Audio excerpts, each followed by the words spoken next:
வணக்கம் மக்களே, இன்றைக்கி வந்து கருணக்கிழங்கு வச்சு அம்மா மசியல் பண்ண போகிறேன். வாங்க பார்த்துக்கலாம்.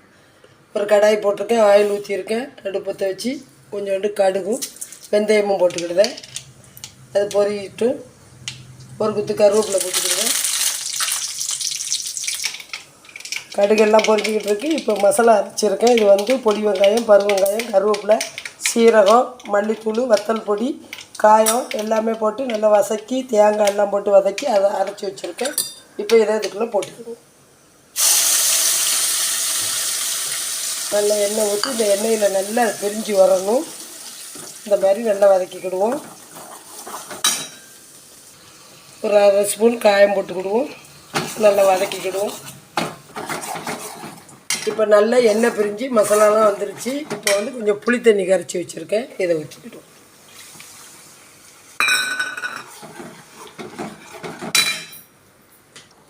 இது வந்து கருணக்கிழங்கு குக்கரில் போட்டு நல்லா குழைவாக வேக வச்சுருக்கேன். இது வந்து மசியல். இந்த மசியலுக்கு நம்ம நல்லா குழைவாக வேக வச்சிடணும். இதை நல்லா பொடிசாக கட் பண்ணிக்கிடணும். இப்போ இந்த மாதிரி நம்ம கருணக்கிழங்கை வேக வச்சு இப்படி நல்லா உறுத்து வச்சுக்கிட்டோம். இது வந்து மசியலுக்கு வந்து இப்படி குழைவாக இருக்கணும். புளிக்குழம்புக்குன்னா நல்லா கொஞ்சம் வேக்காடை குறைய வச்சுக்கிடணும்.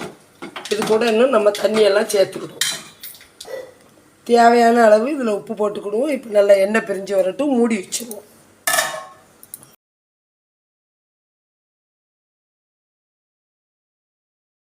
இப்போ குழம்பு நல்லா கொதிச்சிருச்சு, எண்ணெய் பிரிஞ்சிச்சு. இப்போ கொஞ்சம் மல்லித்தலை தூவி இப்போ அடுப்பை ஆஃப் பண்ணிக்கிடுதேன்.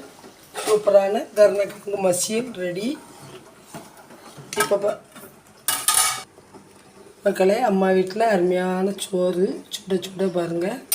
கருணக்கிழங்கு மசியல் எல்லா பொருளும் சேர்த்து அரைச்சிருக்கேன். அவ்வளோ சூப்பராக இருக்கும். இங்கே பாருங்கள், அதுக்கு தொட்டுக்கிட கட்டி பருப்பு, அப்பளம் வந்து நம்ம பொரிச்சிக்கலாம். நான் இனிமேல் தான் பொரிக்க போகிறேன் அப்பளம். பாருங்கள், இதுதான் இன்றைக்கி அம்மா வீட்டு சாப்பாடு. வாங்க சாப்பிட்லாம்.